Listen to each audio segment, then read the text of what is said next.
अगर रहमान जैसे खिलाड़ी भारत में खेलने आएंगे तो एयरपोर्ट से बाहर कदम नहीं रख पाएंगे, हम दावे के साथ कह रहे हैं। समझ लेना चाहिए शाहरुख खान जैसे गद्दारों को।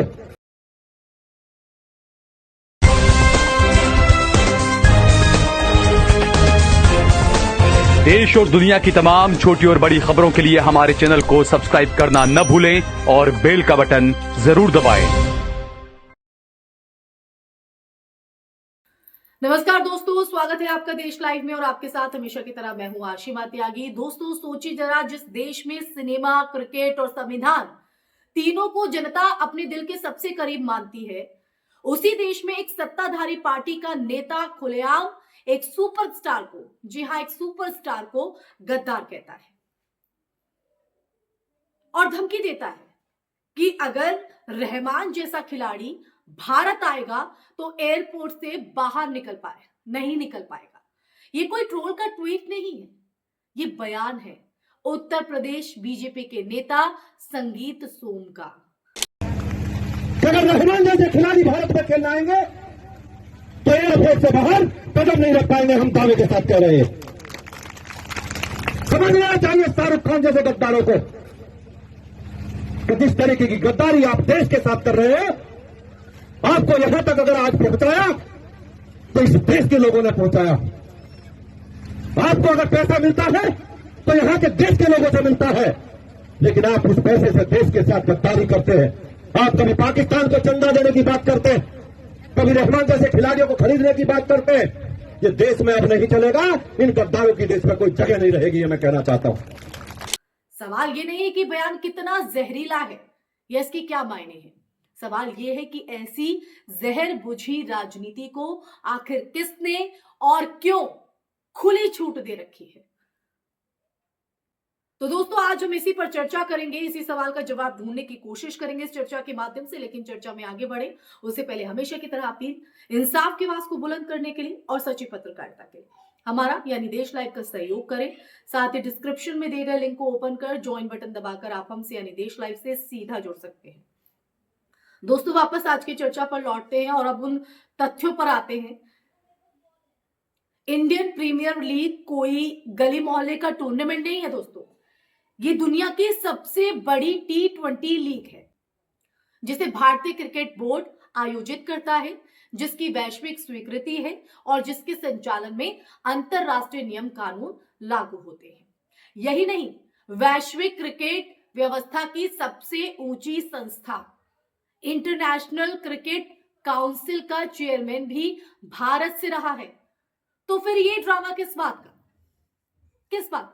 अगर किसी खिलाड़ी की नागरिकता देश या अंतरराष्ट्रीय परिस्थितियों से दिक्कत है तो देखिए, सबसे पहले सवाल आयोजकों से होना चाहिए, ना कि नफरत फैलाकर भीड़ को उकसाने से। समझ रहे हैं आप? अब जो देखिए, जरा ईमानदारी से जवाब दीजिए आप, जब एशिया कप में भारत और पाकिस्तान आमने सामने होते हैं तब ये तथाकथित राष्ट्रवादी नेता कहां चले जाते हैं? तब ना एयरपोर्ट याद आता है, ना बाहर ना निकल पाने की धमकियां याद आती हैं। तब क्रिकेट खेल बन जाता है और जैसे ही राजनीति का मौका मिले वही क्रिकेट देशद्रोह का अखाड़ा बना दिया जाता है। किसने इन्हें हक दिया है? ये दोगलापन नहीं है तो क्या है दोस्तों? मैं सवाल आप ही से करती हूं, क्या है? दरअसल हकीकत यह है कि आईपीएल का ऑक्शन कोई रातों रात नहीं होता है, कोई रातों रात नहीं। सबको मालूम है कि ऑक्शन 1 महीने पहले हो चुका था और उसी खुले पारदर्शी ऑक्शन में कोलकाता नाइट राइडर्स ने बांग्लादेश के तेज गेंदबाज मुस्तफिजुर रहमान को 9.5 करोड़ रुपए में खरीदा। 9.5 करोड़। क्या यह फैसला किसी एक अभिनेता का निजी मूड था? नहीं, यह फैसला एक पेशेवर फ्रेंचाइजी नियमों के तहत लीग की मंजूरी से, जी हां, लीग की मंजूरी से लिया गया था फैसला था। तो फिर तीर किस पर चलाया जा रहा है? यही वो पॉइंट है जहां पर्दे के पीछे की जो सच्चाई है वो सामने आती है, जो देश लाइव आपके सामने लाया है। असल समस्या क्रिकेट नहीं है दोस्तों, असल समस्या बांग्लादेश की राजनीतिक स्थिति भी नहीं है।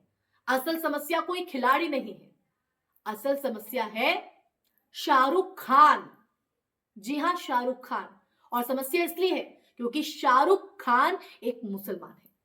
चाहे वो गणपति बिठाए, ईद मनाए या देश का झंडा थामकर स्टेडियम में खड़े हो जाए, उनकी देशभक्ति हर बार कटघरे में खड़ी कर दी जाती है। उन्हें खुद को प्रूव करना पड़ता है। ये वो कड़वी सच्चाई है जिसे नफरत की राजनीति स्वीकार नहीं करना चाहती, जिसके माध्यम से समाज में जहर घोलती है। ये भी कोई इत्तेफाक नहीं है कि ऐसे बयान जानबूझकर शाहरुख खान जैसे नाम के साथ जोड़े जाते हैं। कोई इत्तेफाक नहीं है, क्योंकि ये नाम ही काफी है।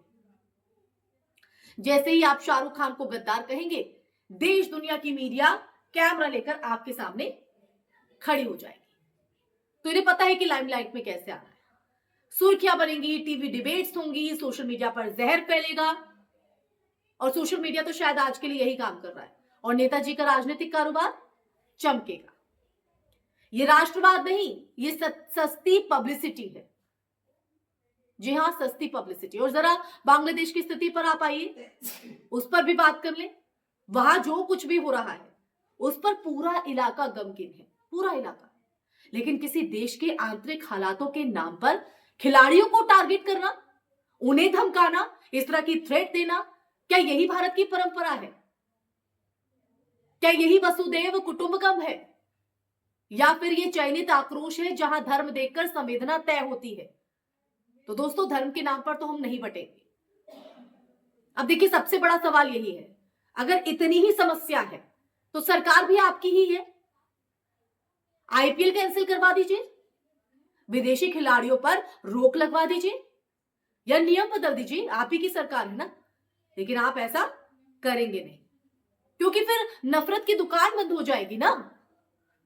वो नैरेटिव आप नहीं सेट कर पाएंगे, फिर टीवी स्टूडियो में चिल्लाने का मसाला भी खत्म हो जाएगा। आप देखिए कैसे कड़ी दर कड़ी तमाम चीजें जुड़ रही है, और फिर जनता को असली सवाल पूछने का मौका मिल जाएगा। असली सवाल आप समझ रहे हैं, महंगाई, बेरोजगारी, शिक्षा और स्वास्थ्य पर। तो आज की चर्चा के अंत में बात बिल्कुल साफ है, ये सच है। ये लड़ाई न क्रिकेट की है, न देशभक्ति की। ये लड़ाई है नफरत बनाम संविधान की, भीड़ तंत्र बनाम विवेक की। शाहरुख खान पर हमला दरअसल उस भारत पर हमला है जो विविधता में विश्वास करता है, जो खेल और कला को सीमाओं से ऊपर मानता है। सवाल ये नहीं है कि शाहरुख खान देशभक्त है या नहीं। सवाल यह है कि क्या हम इतने असुरक्षित हो चुके हैं, इतने असुरक्षित कि हर मुसलमान नाम में हमें गद्दार दिखने लगता है। दोस्तों, अगर आज हम इस जहर को नहीं रोकेंगे तो कल ये जहर हर उस नाम तक पहुंचेगा। जी हां, हर उस नाम तक पहुंचेगा जो सत्ता के स्क्रिप्ट में फिट नहीं बैठता है। और तब शायद कोई स्टेडियम, कोई एयरपोर्ट, कोई मंच किसी के लिए भी सुरक्षित नहीं बचेगा। तो अब आप लोग तय कीजिए, आप कहां खड़े हैं या इसके लिए क्या कदम उठाएंगे। इस पर आपका नजरिया क्या कहता है, कमेंट सेक्शन में कमेंट करके जरूर बताइएगा। इसी के साथ इस चर्चा में फिलहाल के लिए बस इतना ही। दोस्तों, ये वीडियो ज्यादा से ज्यादा शेयर कीजिएगा, हमारे चैनल देश लाइव को सब्सक्राइब कीजिएगा, ताकि देश लाइव आपकी आवाज को बुलंद करता रहे, सच का संवाद आपके लिए लाता रहे।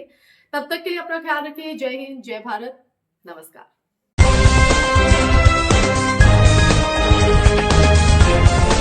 देश और दुनिया की तमाम छोटी और बड़ी खबरों के लिए हमारे चैनल को सब्सक्राइब करना न भूलें और बेल का बटन जरूर दबाएं।